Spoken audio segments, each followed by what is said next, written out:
بسم اللہ الرحمن الرحیم۔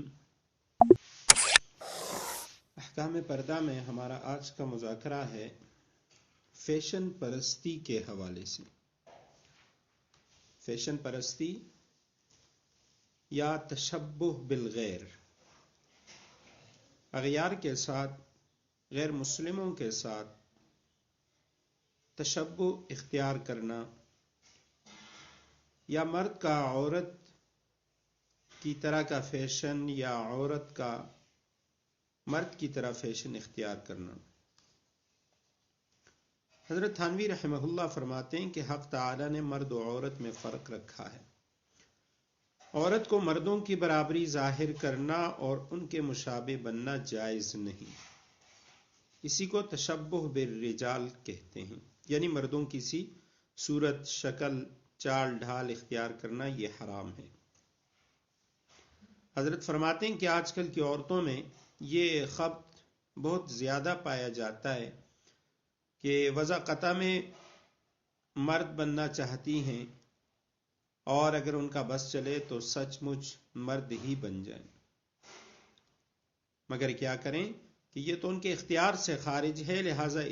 اتنا کرتی ہیں کہ مردانہ جوتا ہی پہن لیتی ہیں، یعنی مردانہ لباس وہ اختیار کر لیتی ہیں۔ حضرت فرماتے ہیں بیٹیوں، خدا سے ڈرو، کہیں تمہارے داڑھی نہ نکل آئے۔ خدا تعالی کو کچھ مشکل نہیں، یاد رکھو حق تعالی نے ان باتوں کی تمنا کرنے سے بھی منع کر دیا ہے جو مردوں کے ساتھ خاص ہیں، تو تکلف کے ساتھ ان کے اختیار کرنے کو کب جائز رکھیں گے؟ اور مردوں کی وضع اختیار کرنے پر سخت وعید آئی ہے۔ رسول اللہ صلی اللہ علیہ وسلم نے اسی عورت پر لعنت فرمائی ہے جو مردوں کی سی وضع اختیار کرے، اور ایسے مرد پہ لعنت فرمائی جو عورتوں جیسی وضع قطع بنائے۔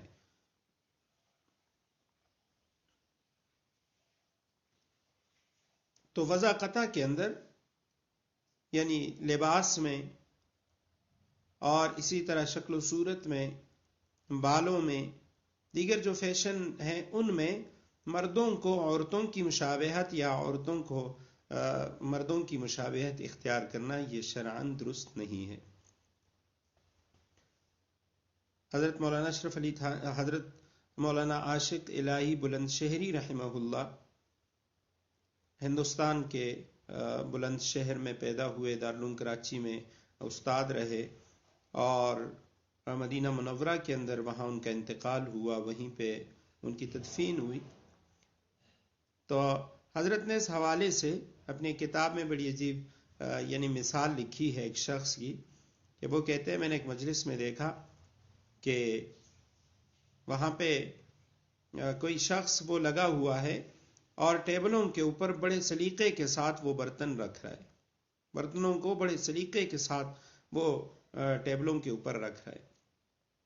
تو کہتے ہیں میں نے جب اس لڑکے کو دیکھا تو میں نے کہا کہ یہ لڑکا جو ہے یہ تو بڑا سلیقہ مند ہے کہ جو اتنے اچھے طریقے سے وہ ٹیبلوں کے اوپر سلیقے کے ساتھ وہ پلیٹ وغیرہ باقی برتن وہ رکھ رہا ہے۔ تو کہتے ہیں میرے پیچھے سے کسی شخص نے آواز دی، اس نے کہا یہ لڑکا نہیں ہے، یہ میری بیٹی ہے۔ تو کہتے ہیں میں نے جب پیچھے دیکھا تو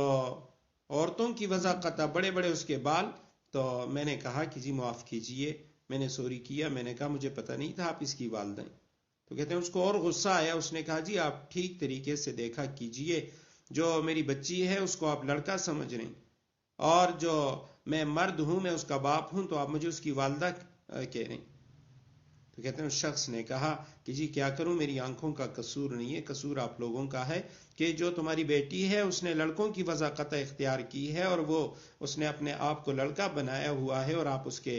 باپ ہیں، اور آپ کے بال وہ عورتوں کی طرح بڑے بڑے بال اور داڑھی مونچھ وغیرہ کچھ بھی نہیں ہے، آپ کی وضع قطع وہ عورتوں والی ہے۔ تو خواتین کے لیے ضروری ہے کہ وہ اس طرح کا لباس اختیار کریں کہ جس لباس کے اندر مردوں کے ساتھ مشابہت نہ ہو۔ ایک روایت میں رسول اللہ صلی اللہ علیہ وسلم نے حدیث مبارکہ میں جب آپ صلی اللہ علیہ وسلم کے سامنے ایک عورت کا ذکر آیا کہ وہ مردانہ لباس پہنتی ہیں تو آپ صلی اللہ علیہ وسلم نے اس پہ لعنت فرمائی. مردانہ جوتا استعمال کرتی ہیں تو آپ صلی اللہ علیہ وسلم نے اس پہ لعنت فرمائی. حضرت فرماتے ہیں کہ آج کل لوگوں کو اس مسئلے میں بھی شبہ ہے کہ دوسری قوموں کی وضع فیشن اختیار کرنے کے متعلق کہتے ہیں کہ کیا یعنی اسے ایمان جاتا رہتا ہے کہ جی یہود و نصارہ ان کے طور طریقے اپنانا تو کس سے اسے کیا ہے انسان وہ ایمان سے نکل جاتا ہے, اسلام سے نکل جاتا ہے. تو حضرت فرماتے ہیں کہ اس کے متعلق میں 2 مثالیں دیتا ہوں. ایک مثال انہوں نے اس دور میں شاید یہ یعنی جنگ عظیم کا زمانہ ہوگا, تو حضرت فرماتے ہیں کہ اس وقت جو مختلف ممالک آپس میں جنگ کی حالت میں ہیں, اگر کوئی شخص جو برطانیہ کی فوج میں ہے اور وہ جرمنی سپاہی کی وردی پہن لے اور اس کی ذمہ داری اپنی جو ذمہ داری ہے وہ صحیح طور پہ ادا کرے, اس میں کوئی کوتاہی نہ کرے, تو کیا اس کی یہ جو حرکت ہے اس کے جو افسران بالا ہیں تو ان کی ناخوشی کا ذریعہ نہیں ہوگا, وہ اس سے ناراض نہیں ہوں گے. ذمہ داری اس کی جو تفویض کردہ اس کی ذمہ داری ہے وہ تو پوری طریقے سے ادا کر رہے, لیکن اس کا لباس صرف اس نے جو مخالف فوج ہے, مقابل فوج ہے, اس فوج کا اس نے وردی اس کی پہن لی. اور فرماتے ہیں کیا کوئی مرد وہ زنانہ کپڑے پہن کے اپنے لیے یہ تجویز کر سکتا ہے کہ زنانہ کپڑے, پازیب, چوڑیاں وغیرہ وہ پہن کے اور جلسہ عام کے اندر چلا جائے؟ تو اسی طرح خواتین کے لیے بھی اغیار کی جو وضع قطع ہے, یہود و نصارہ کی جو وضع قطع ہے, تو وہ اختیار کرنا وہ درست نہیں ہے, نہ مردوں کے لیے نہ عورتوں کے لیے. اسلام نے مردوں کے لیے بھی فیشن رکھا ہے, مردوں کے لیے وضع قطع وہ متعین کی ہے. رسول اللہ صلی اللہ علیہ وسلم, صحابہ کرام کے طور طریقے موجود ہیں, اور اسی طرح ازواج مطہرات, صحابیات بنات رسول سلام اللہ تعالی علیہن, ان کے طور طریقے موجود ہیں جو ہماری خواتین کے لیے.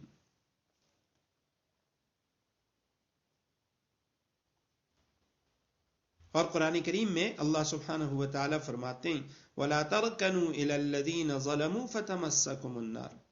تم ظالم لوگوں یعنی نافرمانوں کی طرف مت جھکو, کبھی تم کو دوزخ کی آگ لگ جائے. حضرت فرماتے ہیں کہ اس سے پتہ چلا کہ جو اہل باطل ہیں ان کی طرف میلان, ان کی طرف جھکاؤ حرام ہے. اور یہ یقینی بات ہے کہ اپنی وضع اور طریقہ چھوڑ کر دوسرے کی وضع اور طریقہ فیشن اس کو اپنانا, اس کی طرف جھکنا, تو یہ بندہ تب کرتا ہے کہ جب اسے اپنا جو طریقہ ہے وہ اسے اچھا معلوم نہ ہو, دوسروں کے طریقوں کو وہ اچھا سمجھتا ہے تو اس کی طرف جھک جاتا ہے.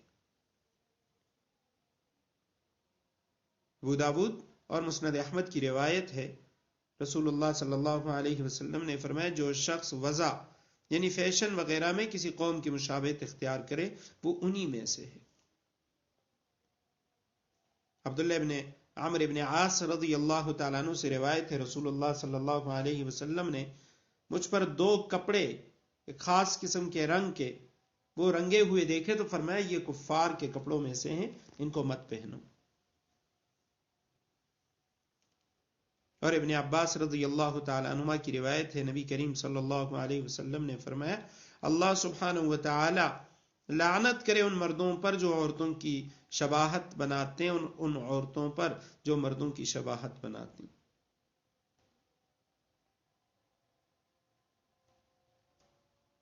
تشبہ بالکفار, کافروں کے ساتھ مشابہت, یہ عقائد کے اندر, اعتقادات اور عبادات کے اندر یہ کفر ہے. عقیدہ کفار والا ہو یا عبادت کفار کے طریقے پہ کرے تو یہ کفر ہے. اور مذہبی رسومات میں ان کے ساتھ مشابہت اختیار کرنا یہ حرام ہے. جیسے یعنی ان کی طرح اگر وہ کوئی زنار دھاگا سا وہ باندھتے ہیں, یا ہندوؤں کے جو مختلف نعرے ہیں تو اس طرح کے نعرے لگانا تو یہ یعنی ان کے ساتھ مشابہت ہے اور یہ حرام ہے. معاشرت کے اندر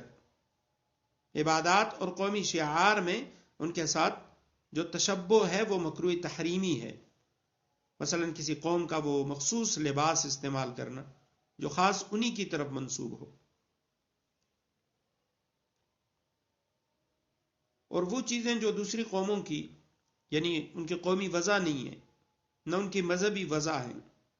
لیکن انہوں نے اس کو ایجاد کیا ہوا ہے، اور تمام جو ہیں وہ ضرورت کی چیزیں ہیں، جیسے مختلف گھریلو استعمال کی چیزیں. تو اس کے اندر ان چیزوں کو استعمال کرنا، جیسے وہ استعمال کر رہے ہیں مسلمان بھی استعمال کریں، تو اس کے اندر یعنی تشبہ نہیں ہے. اور چونکہ یہ وہ عبادت کے لیے یا مذہبی وضع ان کی نہیں ہے، قومی شعار نہیں ہے،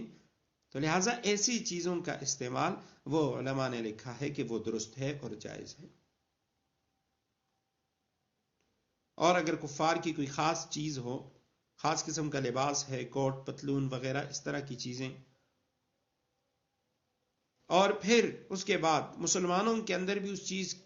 کا رواج بن جائے اور اس کے اندر کوئی خلاف شرع کوئی بات نہ ہو، یعنی ایک ایسا لباس ہے جو پہلے ان کے ساتھ غیروں کے ساتھ خاص تھا، کفار کے ساتھ خاص تھا، لیکن بعد میں وہ لباس عام ہو گیا اور اس لباس کے اندر کوئی ایسی چیز نہیں ہے کہ اس سے بدن جو جس حصے کو چھپانا ضروری ہے وہ حصہ نظر آئے یا بہت زیادہ تنگ لباس نہ ہو. تو ایسا لباس جب مسلمانوں کے اندر عام ہو جائے تو حضرت تھانوی رحمہ اللہ فرماتے ہیں پھر وہ اس کے اندر جو تشبہ ہوتی ہے وہ ختم ہو جاتی ہے. تو لہٰذا پھر اس صورت میں ایسے لباس کا استعمال جو ہے وہ درست ہوگا.